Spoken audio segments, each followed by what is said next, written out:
হে everyone, শুভ ষষ্ঠী সবাইকে। তো আমি আর বুনু চলে গেছিলাম সন্ধ্যাবেলা একটু বেরিয়ে ঘুরতে। তো ফার্স্টে টোটো করে চলে গেছিলাম নিউ টাউনে আমরা ঠাকুর দেখতে। তো ওখানকার ঠাকুরটা বেশ ভালো করেছিল, ওখানে থিমটা আর এত সুন্দর সুন্দর এঁকেছিল চারিপাশটাতে। আর এখানে থিম ছিল যে পঞ্জিকা দিয়ে প্যান্ডেলটা, তো বেশ ভালোই লাগছিল আমাদের। আর এখানে আঁকাগুলো বেশ সুন্দর ছিল, মানে একদম এত সুন্দর, মানে কিছু এখানে বলার নেই। প্যান্ডেলটাও খুব সুন্দর হয়েছে। তো আমরা প্যান্ডেলের ভেতরে ঢুকে নিলাম। তো ওখানে গিয়ে কিছু ফটো তুলে নিয়েছিলাম এবং প্যান্ডেলের ভেতরটাও বেশ সুন্দর ছিল। তো তোমরা দেখো প্যান্ডেলের ভেতরটাতে ওখানেও সব ছবি এঁকেছিল এবং পঞ্জিকা দিয়ে, এবং প্রতিমাটা এত মিষ্টি ছিল যে ওখানে ভালো লাগছিল। তো ওখান থেকে আমরা ফটো এবং ভিডিও করে বেরিয়ে চলে আসলাম। তো ওখান থেকে গেছিলাম আমরা নেতাজি স্কোয়ারে ঠাকুর দেখতে। তো রাস্তায় লাইটিং দেখতে দেখতে চলে গেলাম।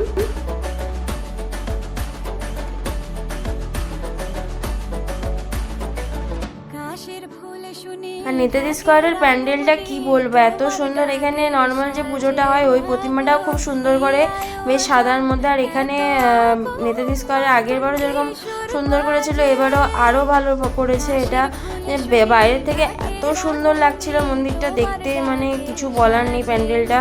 তো আমি এখানে দাঁড়িয়ে কিছু ছবি নিলাম, ক্লিক করলাম এবং ভিডিও করেছি। এত ভালো লাগছিল ভেতরটাও খুব ভালো করেছিল এবং প্রতিমাটাও খুব সুন্দর লেগেছে আমার। তো খুব ভালো, আমরা এখানে ফটোস তুলেছি, তো বেশ ভালো লাগছিল ওইখানে। তো প্যান্ডেল থেকে বেরিয়ে দেখছিলাম এখানে প্রোগ্রাম হচ্ছে, তো ওটাই দাঁড়িয়ে দেখছিলাম। তারপরে আবার লাইটিং দেখতে দেখতে চলে গেলাম আমরা হাজরাপাড়াতে। তো ওখানে এই পুজোর সময় এটাই বেশ ভালো লাগে, এই চারিপাশে লাইটিং। আর এখানে একটা ছোট প্যান্ডেল করেছিল, বেশ ওটাও বেশ ভালো লাগছিল। তারপরে আবার লাইটিং দেখতে দেখতে চলে গেলাম, তো চলে আসলাম হাজরাপাড়াতে। তো এখানে লাইটিংটা দূর থেকে বেশ ভালো লাগছিল, পুরো রাস্তাটার মধ্যে লাইটিং দিয়েছিল। তো লাইটিং দেখতে দেখতে চলে গেলাম। আর এখানে প্যান্ডেলটা বেশ টিস্যু আর ফল দিয়ে করেছিল, তো বেশ ভালো লাগছিল। ভেতরটা আরও সুন্দর লাগছিল, সাদা সাদা।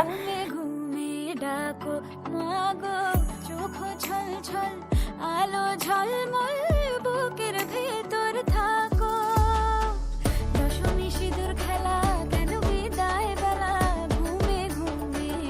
বুনু একটা মনস্টার কিনে নিয়েছিল। আর এখানে প্যান্ডেলটা খুব ভালো করেছে, লাইটিংটা বিনাশ করে এবং ভেতরটাও বেশ সুন্দর করেছে। এখানেও বেশ প্রতিমাটা ভালো লাগছিল দূর থেকে। তারপরে আমরা আস্তে আস্তে ভেতরে ঢুকে গেলাম। তো অলরেডি ষষ্ঠীর দিনেই অলরেডি এতটা ভিড় হয়ে গেছে, তো আরও বাকি তো 3 দিন পরেই আছে। তো যাই হোক, ওখানে ভেতরে আমরা কিছু সেলফি এবং ফটো তুললাম। এখানেও প্রতিমাটা বেশ সুন্দর লাগছিল। তো ওখান থেকে আগিয়ে আমরা চলে গেলাম পাটাগুড়োতে। তো ওখানে গিয়ে তো আমাদের একটা নতুন জিনিস দেখতে পেলাম। পুরুলিয়ার থেকে কিছুটা দল এসেছিলো এখানে ছৌ নাচ করার জন্য। তো আমরা যখন গিয়েছি তখন অলরেডি ওদের ছৌ নাচ শুরু হবে, তো সবাই প্রিপারেশন করছিল। আর আমি দূর থেকে দেখছিলাম যে প্রতিমাটা এত সুন্দর লাগছিল। তো অলরেডি এখানে গান বাজনা শুরু হয়ে গেছিলো এবং ওরা সব রেডি হচ্ছিল চারপাশে। আর এখানে যখন বলছিল, অ্যানাউন্স করছিল যে ছৌ নাচ হবে, তো অলরেডি এখানে সবাই দাঁড়িয়ে পড়েছিল ভিড়ে। তো আমরা এই ভিড়ের মধ্যে কিছুক্ষণ দাঁড়িয়ে ছৌ নাচ দেখলাম।